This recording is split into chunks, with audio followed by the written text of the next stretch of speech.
apa yang menang? Kan begitu.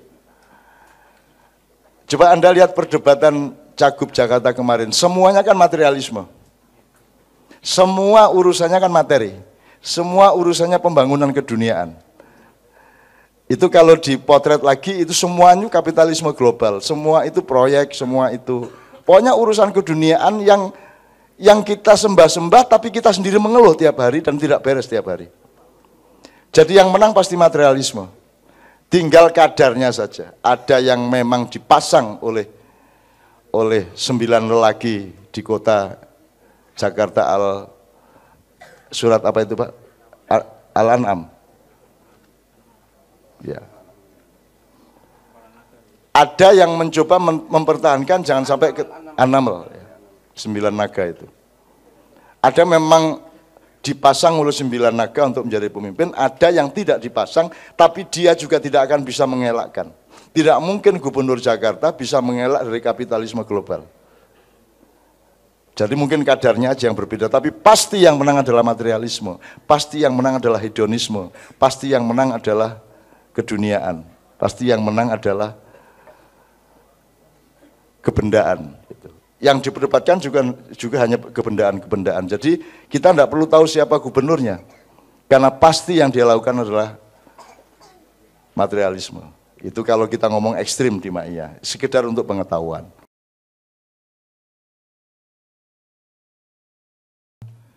Dari pembicaraan Muzamil kita bersama-sama menemukan gini, bedanya proses bagaimana pemimpin dipilih, entah presiden, entah raja, entah perdana menteri, entah siapapun di zaman pramodern dengan di zaman modern adalah kalau dulu pemimpin dipilih berdasarkan pertimbangan kualitatif. Terserah kualitatif ini menyangkut Allah apa tidak, kualitatif itu menyangkut wahyu apa tidak, tapi pokoknya dia kualitatif. Jadi tidak tergantung berapa orang yang memilih. Bisa 1 orang, bisa 2 orang, bisa 6 orang. Begitu kita modern, kita memakai demokrasi, dan demokrasi ini satu-satunya pilihan adalah kuantitatif. Jadi seorang presiden menjadi presiden karena perolehan angka terbanyak, kan gitu ya. Nah, pertanyaan besarnya adalah yang benar yang mana ini? Setahu kita modernitas itu sangat menekankan kualitas ya. Kita mengenal kata kualitas, mutu itu di dunia modern, dulu tidak. Tapi justru ketika kita berurusan sangat serius dengan kepemimpinan suatu negara, kita memilih yang paling rendah yaitu pertimbangan kuantitatif. Itu ya, ini kita catat aja. Ya tapi kedua-duanya ada kalau orang modern ada kelemahannya. Kalau orang modern melihat pemilihan model Sayyidina Abu Bakar, Umar, Utsman, Ali tadi, atau model Rasulullah tadi, itu dia melihat loh, kalau pemilihannya boleh 1-2 orang yang memilih, misalnya kalau NU pakai ahwa, pakai ahlul hal wal aqd ya, itu kan bisa dimanipulir, nanti bisa pura-pura orang 9 bisa disogok, nyogoknya nggak banyak kan gitu kan, artinya bisa menjadi peluang manipulasi. Tuh, maka dipilihlah sistem kuantitatif, pokoknya jumlah orang, jumlah angka. Nah, teman-teman sekalian,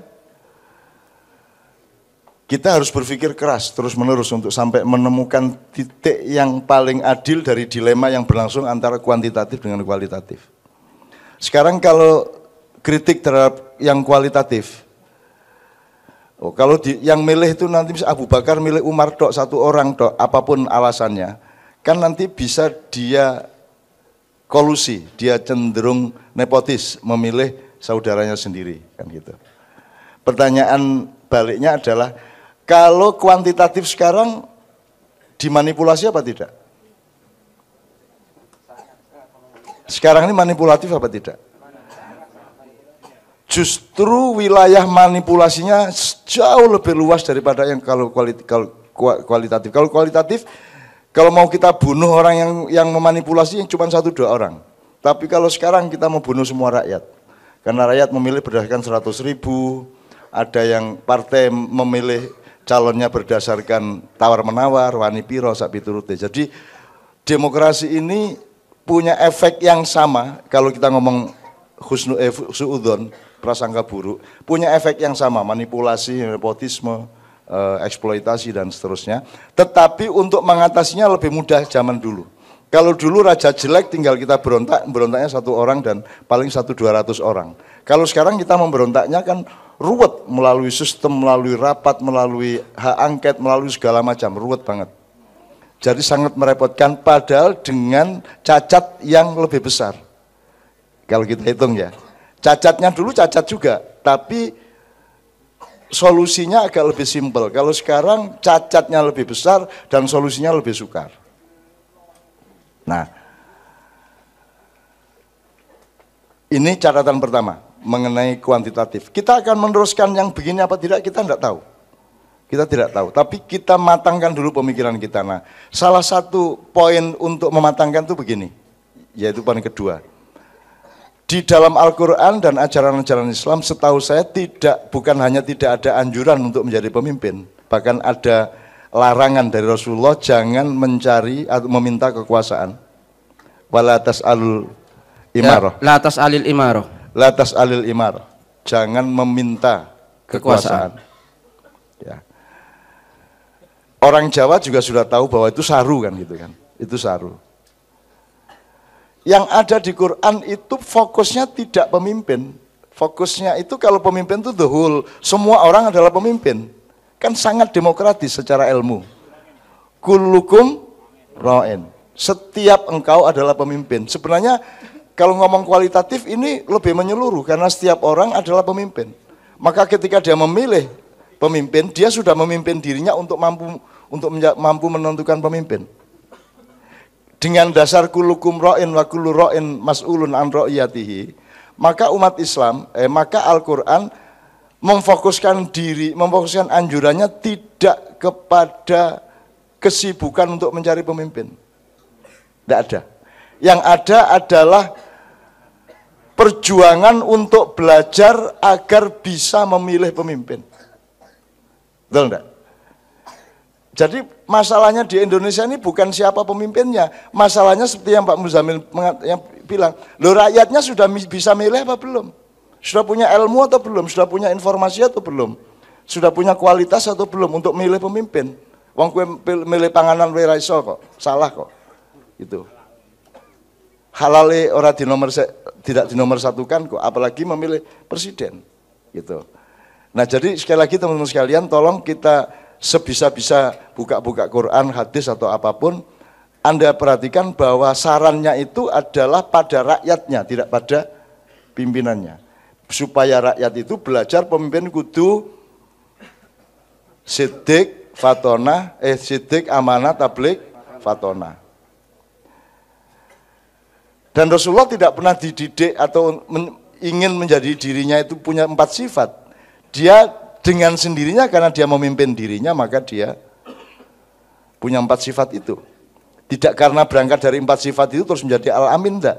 Karena dia bukan karena dia ingin jadi al-amin terus melakukan 4 itu, enggak. Karena dia memang otomatis melakukan 4 itu maka dia al-amin. Maka Rasulullah tidak butuh Al-Quran aslinya. Jadi kalau Anda kesulitan baca Al-Quran apalagi ada 18 syarat tadi ya untuk jadi ulama, gue ya pecah ndasmu loh gue. 18 saya di tulisan saya menyebut 15 syarat untuk melakukan tafsir Al-Quran, itu 15 syaratnya. Aku ini si jiwe growak kan gitu. Aku apa meneh kan gitu. Aku ras sekolah jelas, aku spekulasi sehingga saya tidak pernah mengatakan yang saya omongkan benar. Nah, jadi teman-teman sekalian, nomor 1 yang kita impikan bukan siapa yang akan jadi pemimpin. Yang nomor 1 Anda harus perjuangkan adalah menurut kamu pemimpin itu bagaimana, itu yang kamu pelajari. Nomor 1. Jadi jangan memikirkan siapa nyalon presiden dan seterusnya. Apalagi pilkada ini kita sudah tahu hasilnya, semua sudah kita tahu. Karena di Ma'iyah kita tidak berpikir siapa yang menang. Di Ma'iyah kita berpikir apa yang menang. Kan begitu. Coba Anda lihat perdebatan Cagup Jakarta kemarin, semuanya kan materialisme. Semua urusannya kan materi. Semua urusannya pembangunan keduniaan. Itu kalau dipotret lagi, itu semuanya kapitalisme global. Semua itu proyek, semua itu. Pokoknya urusan keduniaan yang kita sembah-sembah, tapi kita sendiri mengeluh tiap hari dan tidak beres tiap hari. Jadi yang menang pasti materialisme. Tinggal kadarnya saja. Ada yang memang dipasang oleh 9 lelaki di kota Jakarta surat apa itu Pak? Al-An'am. Ya. Ada yang mencoba mempertahankan jangan sampai ke An-Naml, ya. 9 naga itu. Ada memang dipasang oleh 9 naga untuk menjadi pemimpin, ada yang tidak dipasang, tapi dia juga tidak akan bisa mengelakkan. Tidak mungkin gubernur Jakarta bisa mengelak dari kapitalisme global. Jadi mungkin kadarnya aja yang berbeda, tapi pasti yang menang adalah materialisme, pasti yang menang adalah hedonisme, pasti yang menang adalah keduniaan, pasti yang menang adalah kebendaan. Yang diperdebatkan juga hanya kebendaan. Jadi kita tidak perlu tahu siapa gubernurnya, karena pasti yang dia lakukan adalah materialisme. Itu kalau kita ngomong ekstrim di Maia, sekedar untuk pengetahuan. Nah, poin yang kedua tadi adalah fokus untuk supaya rakyatnya belajar memahami kriteria pemimpin itu bagaimana, bukan menganjurkan seseorang untuk menjadi pemimpin. Dan tidak usah memimpikan siapa mencalonkan diri. Karena yang datang ke Pak Muzamil ini sangat banyak, ke saya juga. Sangat banyak. Dan saya kan tidak pernah keri, orang tahu dari aku didik-didik kayak ngono iku ora keri gitu. Artinya saya itu sama sekali tidak ada, ya enggak nafsu lah. Enggak nafsu. Jadi nanti kalau saya menjadi pemimpin pada suatu hari, caranya untuk tahu saya jadi pemimpin atau tidak itu tanya Mbak Novia. Mbak, ketika Cak Nun tadi jadi, itu Cak Nun sorak-sorak, lonjak-lonjak, apa badannya gemetaran? Gitu. Kalau badannya gemetaran, zamiluni ya, berarti saya pemimpin yang baik, kan begitu kan? Itu nanti checkingnya seperti itu. Dan sekarang tidak usah menunggu besok-besok, sekarang pun aku sudah gemetaran ini. Waduh, ini didapuk tenan modar ya ngono. Wah, koyo ngene iki aku taine ukae semene iki aku kudu nimpali iki piye ceritane iki. Ya toh? Bosok kaya ngene iki aku kudu melakukan detoksifikasi nasional iki piye carane. Nah, maka kita sampai ke poin yang ketiga, teman-teman sekalian. Apa sebabnya demokrasi harus diselenggarakan? Apa sebabnya Indonesia ini tidak ada jalan keluar kalau kita membayangkan mekanismenya adalah demokrasi? Karena orang yang gagal di Jakarta besok nyalon Jawa Timur kok. Arab gimana? Jadi mau kualitas apa yang kita andalkan? Ya, kalau demokrasi, wong terdakwah masih boleh jadi gubernur kok. Aturan yang sudah jelas pasalnya itu masih dibilang multi tafsir kok. Nanti ada 10 tafsir dari pasal yang sama, 10 ini melahirkan 100 tafsir lagi. Akhirnya orang sudah hukum wis ngono. Nek sakarepe dhewe-dhewe kan gitu. Jadi dunia tafsir ini memang payah kan gitu. Karena tidak ada temannya, yaitu tadabur. Kalau tadabur itu kan pertimbangannya adalah kemaslahatan, bukan kebenaran gitu. Dan benar itu bisa, saya melihat ini benar bahwa ini adalah lingkaran yang berwarna putih, di tengahnya ada warna pink. Karena saya lihat dari atas, ini benar. Tapi bagi Mas Helmi lain, ini ada semacam cangkir yang warnanya warna-warni, ada gambar kembang dan seterusnya. Saya tidak melihat ada kembang, wong saya lihatnya dari atas. Jadi kalau kebenaran itu relatif, tapi kemaslahatan pasti. Kebaikan lebih pasti daripada kebenaran. Di atas itu nanti ada kearifan, kemuliaan, kebijaksanaan. Di atasnya lagi ada kemesraan. Nah, kemesraan ini ora penting bener ora penting, ora bener. Irunge rasa diukur, ya toh cangkeme ombo apa ciut. Aku njur kelingan ning asrama putri daerah Seturan kono ana tukang sapu ngobrol karo bocah-bocah sing kos kuwi. Terus bapaknya terus ngene, Mbak, niku nek wong lanang niku sing didelok niku lambene wong wedok lho. Kok didelok lambene? Ah biasane lambe nisor dhuwur niku padha ngono kan. Terus cah wedok do teko kabeh cah asrama njur. Kabeh iki ora percaya, mosok sih ngono kae. Diciut-ciutke lambene. Mosok sih ngono kae. Dagelane cah kos iki jan. Yesus. Jadi nek gue yang jangan ke nek bojo nek boleh yang mus mulai nyiut-nyiut ke lambene iki dicurigai gue ya. Mosok sih. Mas ayo aku golek pecel Mas.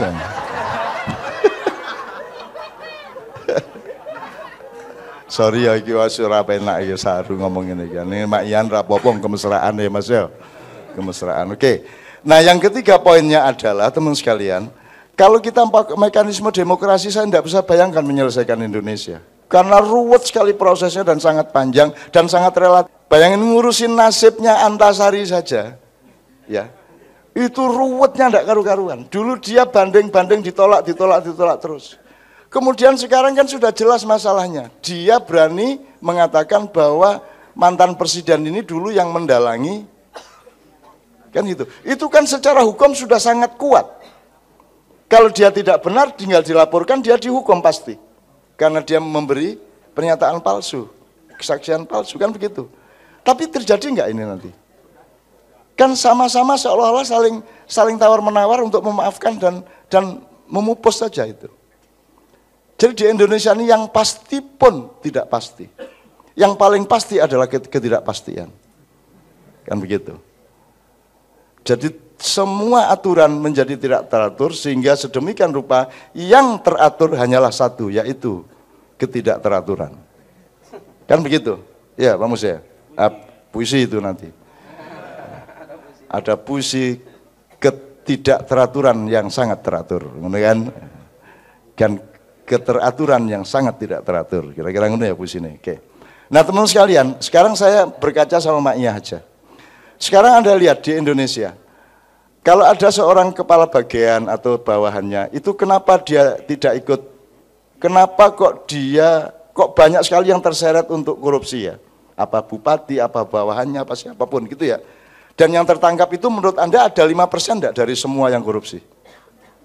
Bisa enggak ada bayangkan bahwa itu enggak korupsi, itu enggak korupsi? Yang susah dibayangkan. Kenapa kok orang tidak terdorong untuk berbuat baik? Kenapa orang tidak bangga untuk tidak korupsi? Kenapa orang tidak merasa nikmat untuk berbuat baik sekarang?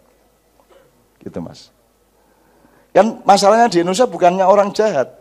Bukan mereka itu berbakat untuk jahat. Tetapi tidak ada kenikmatan untuk berbuat baik. Betul enggak? Loh, untuk apa saya enggak nyolong nanti kan dicolong sama kepala bagian saya? Untuk apa saya tidak korupsi toh nanti dikorupsi oleh kiri kanan saya, kan begitu pertimbangannya. Kaya kowe ning dalan lho, ngopo ora tak serobot ya silali nggo bocah liya ya nyerobot, kan begitu. Jadi kita punya dorongan-dorongan dialektis, simbiosa mutualistik untuk saling berbuat yang buruk-buruk dan melanggar-melanggar. Karena kita tidak percaya kepada kiri kanan kita. Aku ora nyolong, jebul kae ya nyolong kok. Lah ngopo ora nyolong barang? Mbok wis. Kan gitu tiap orang perasaannya. Nah, teman-teman sekalian nyuwun sewu. Dengan mentalitas manusia dan dialektika budaya seperti itu ditambah dengan keruwetan prosedur teknis demokrasi dan aturan-aturan yang sekarang berlaku, kita tidak bisa membayangkan bagaimana mengatasi Indonesia, kan begitu. Maka saya tidak pernah membayangkan untuk mengatasi secara teknis dan prosedur. Saya belajar kepada mbah-mbah, saya belajar kepada Rasulullah, saya belajar kepada Abu Bakar, Umar, saya belajar kepada 10 orang tadi, saya belajar kepada Nabi Yusuf yang memang meminta jadi menteri tapi atas perintah Allah, jangan lupa. Atas perintah Allah. Sekarang saya tanya, bandingkan situasi Indonesia, meskipun tidak bisa dibandingkan skalanya ya, Mak Iya kan opo to cilik banget ya. Tapi Anda kesini ini kok sampai jam 3 itu Anda merasa nikmat enggak? Saya tanya, yang jelek di Mak Iyahan ini sampai jam 3 ini apa? Yang negatif apa? Saya tanya. Apa Mas? Sing kira-kira negatif apa? Niki. Apa sandalmu ilang? Apa royokan kiwa tengenmu? Ora toh? Apa? Sing negatif di sini apa? Katakanlah yang haram, yang destruktif, yang rusak, yang apa di ma'iyahan ini menurut Anda? Kesimpulan kita adalah bahwa Anda di sini merasa aman untuk berbuat yang terbaik, betul enggak? Ora royoan, ora nuntut-nuntut sing ora-ora, ora duwe pamrih sing ora-ora. Anda merasa nikmat karena semua saling mendorong untuk menciptakan kenikmatan, untuk berbuat baik satu sama lain. Dan itu yang tidak ada di Indonesia. Jadi saya membayangkan ada satu jalan tol Pak Muzamil. Kalau Allah menolong, baik melalui demokrasi atau melalui chaos atau melalui apapun jalannya Allah, sangat mudah bagi Allah, kun fayakun. Ya. Ada seorang pemimpin yang membuat, yang hatinya dekat sama hati orang banyak, yang setiap orang merasa dekat dengan dia, yang setiap orang merasa aman karena ada dia, yang setiap orang merasa, ya kayak di Ma'iyyah gini, merasa aman. Ora dinesoni, ora di...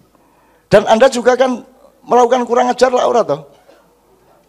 Apa ono saiki sing Ma'iyyahan, pura-pura Ma'iyyahan terus ning nisor gedang-gedang kono yang-yangan lah ya ora ono to ya. Kayak sing guyu kayak wingi gitu. Dulu di Padang Bulan awal masih ada Mas. Banyak anak-anak dari kota pura-pura ke Padang Bulan padahal dia cari kebun-kebun di sekitar untuk pacaran. Di awal-awal pra-Ma'iyyah dulu. Tapi selama sudah Ma'iyyah ini saya kira tidak datang ke sini kecuali orang yang berniat mulia. Tidak datang ke sini kecuali orang yang berhati suci. Gitu loh. Tidak datang ke sini kecuali orang yang oleh Allah memang diberi rasa aman satu sama lain. Percaya satu sama lain. Anda sekarang punya teman di Lampung, sama-sama Ma'iyyah, di Tasikmalaya, di Bandung, di Madura, di mana, Anda langsung percaya satu sama lain. Dan kalau Anda berdagang, insya Allah tidak pakai hitam di atas putih karena Anda saling percaya. Hukum itu diciptakan oleh sebuah negara dengan asumsi bahwa semua manusia itu jahat. Maka dibutuhkan perjanjian-perjanjian hukum. Nah di Ma'iyyah kita terobos, siapa tahu nanti ada tingkat persaudaraan dan kepercayaan satu sama lain yang sedemikian rupa sehingga Anda benar-benar menciptakan satu masyarakat madaniyah yang merasa aman satu sama lain. Dan itu tidak harus mayoritas yang menciptakan. Maksud saya umat Islam di Indonesia kan tidak mayoritas Mas. Kalau ngomong kuantitatif ini mayoritas, makanya selalu orang Islam dibilang mayoritas karena kuantitatif mikirnya. Tapi kalau Anda mikirnya kualitatif, yang paling menguasai modal apa umat Islam? Yang punya daftar orang terkaya se-Indonesia misalnya 20 ada yang orang Islam? Tidak ada. Jadi umat Islam itu sangat minoritas di Indonesia. Nah kita terseret oleh cara berpikir kuantitatif seolah-olah umat Islam itu mayoritas di Indonesia. Karena berpikirnya jumlah, bukan berpikir kemampuan dan fungsi. Padahal orang modern mengatakan yang penting itu fungsi. Tapi pada saat yang sama kita ditipu seolah-olah kita ini mayoritas, padahal kita sangat minoritas. Kalah wacana, kalah segala macam. Makanya tadi kiainya Pak Muzamil tadi yang dari barat tadi mengatakan ngopo nek ora perang, wae kono kabeh, polisi wae kono, pemerintah wae kono, arep pengadilan hukum piye, hukum ya wae kono, hakim ya wae kono. Ngono dia ngomongnya, kabeh wae kono, mesti kalah kene nek nganggo cara ngono kuwi, perang wae. Ngono. Terus aku wis matur Kanjeng Nabi, niki nek perang menang apa kalah? Menang. Carane piye? Terus ndak saya omongkan carane piye. Terus disebut caranya begini, perang di malam hari tadi itu. Harbul Lailah tadi itu. Oke teman sekalian, jadi dari Pak Muzamil kita ambil 3 hal. Yang pertama adalah, apa tadi? Yang pertama tadi adalah kuantitatif, kualitatif. Demokrasi itu kuantitatif, sementara model yang sebelumnya dan yang akan datang justru kualitatif. Meskipun yang kualitatif bisa dimanipulasi seperti Muktamar NU di Jombang kan begitu. Terus yang nomor 2, Rasul Allah di Quran hadis tidak memfokuskan diri pada anjuran bagi siapapun untuk menjadi pemimpin, tetapi memberi pembelajaran kepada umat agar mengerti dan memiliki kemampuan untuk memilih pemimpin. Nah, yang nomor 3 itu tadi. Asal ada orang yang sinisian wahyu, yang membuat orang itu merasa dekat dengan dia. Saya ini Mas, begitu banyak kasus naga-naga nungguin. Yo. Dan pintu-pintunya sebenarnya tetap saya jaga supaya anytime saya bisa masuk, gitu ya. Supaya bisa nanting di dalam. Ya. Karena tidak ada seorang pun yang bisa masuk ke situ, ke sarang naga itu. Di tengah-tengah kita bisa terpleset untuk anti Cina, anti Barat, anti segala macam, dan itu salah. Teman-teman sekalian, tidak ada SARA yang terjadi di Indonesia. Yang ada adalah ketidakadilan yang terus-menerus yang membuat orang keluar identitas aslinya. Ngerti nggak? Ini loh Mas, ini contohnya wis. Kowe ning alun-alun apa sekatenan desekan njur kowe tiba tidak wong, rantek-entek. Kira-kira pertama gue lah ngomong, Masya Allah, loro, Masya Allah. Suwe-suwe ngomong piye?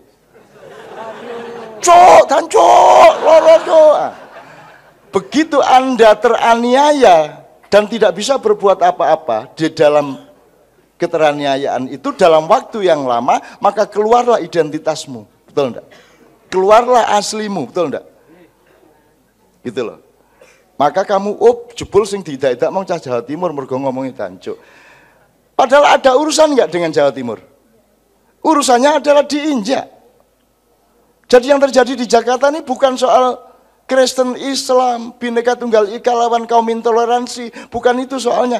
Ada ketidakadilan, ada perampokan terencana, ada penggerusan, penggerogotan terhadap kedaulatan NKRI dari harta bendanya sampai martabatnya sampai kedaulatannya. Penggerogotan termasuk Undang-Undang Dasar 45 yang diamandemen begitu banyak. Sehingga melahirkan 169 peraturan pemerintah yang bertentangan dengan hakikat kemerdekaan kita dulu. Jadi masalahnya bukan Cina, bukan Jawa, bukan Arab, bukan Barat, bukan Betawi. Masalahnya adalah ada penganiayaan, ada ketidakadilan. Gitu ya. Dan saya itu selalu ditolong Tuhan. Begitu sudah mulai banyak orang ada salah paham sehingga kemudian dia anti Cina. Aku tekan Cina kae. Nang warung ngono terus teko sak rombongan iki Cina kae Cina tenan kae. Terus Cak Nun, Masya Allah. Ya ora Masya Allah ning ya. Aku diri Cak kami sekeluarga ini Kristen Cak, tapi jamaah maknya loh Cak. Ngono ya. Diulang-ulang Cak, kami ini Kristen Cak, tapi kami selalu nonton ya YouTube ya ADTV, TV 9. Kami jamaah maknya Cak, tapi Kristen enggak apa-apa ya Cak ya ngono kuwi. Bingung aku. Jadi Gusti Allah anggere aku arep bisa terseret benci kambing, aku mesti dikepung wedhus. Gitu loh. Jadi saya merasa ditolong oleh Allah. Selalu dijaga oleh para malaikat, dan Anda itu di belakangmu, di sampingmu, di depanmu, di atasmu, di sekitarmu itu ada malaikat yang mengawalmu, dan selalu sapalah mereka. Angger kelingan sedina wae mengucapkan assalamualaikum ya malaikatillah.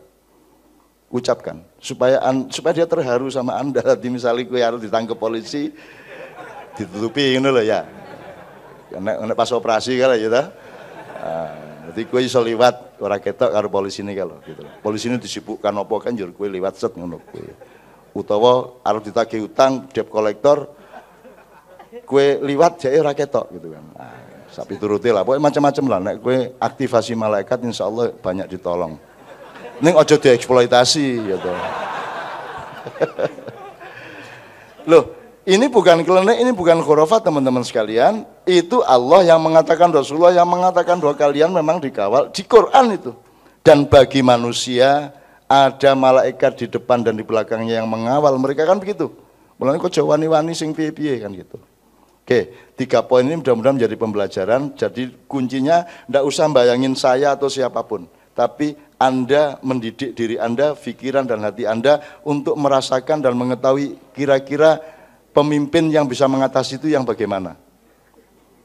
Gitu. Sebab kalau pemimpinnya seperti itu Mas, Makanya dulu saya pernah kasih teori pawang dulu Mas. Jadi kalau ada harimau yang ganas, atau ada kuda yang biasanya masih liar, ditaklukkan kan, supaya dia jinak. Itu kan ada 3 teknik. Kalau harimau itu sangat, apa jenenge, ganas ya, buas, sangat buas. Itu bisa 3 macam. 1, kita lawan dia seperti mas karebet, tanding dia. Termasuk lawan harimau, mas karebet tanding sampai di suwek cangkeme apa boyo kuwi. Itu Joko Tingkir. Itu teori pertama. Teori kedua, Anda pakai ilmu pengetahuan. Anda bawa lasso, Anda bawa makanan, dirayu, ya dideketin, lari, pokoknya dirayu yang dia seneng sehingga dia begitu dia masuk ke perangkap kita, kita bisa mengikat dia. Itu teori kedua. Kalau pakai teori pertama Anda kalah melawan kezaliman di Indonesia. Teori kedua Anda juga kalah teknik dan kalah pengalaman, kalah jam terbang dan kalah perangkat. Tidak punya mesiu dan tidak punya pasukan yang cetha. Jadi teori pertama, kedua kalah. Yang bisa cuma teori ketiga, yaitu seseorang yang memang punya aura dan wibawa terhadap macan itu.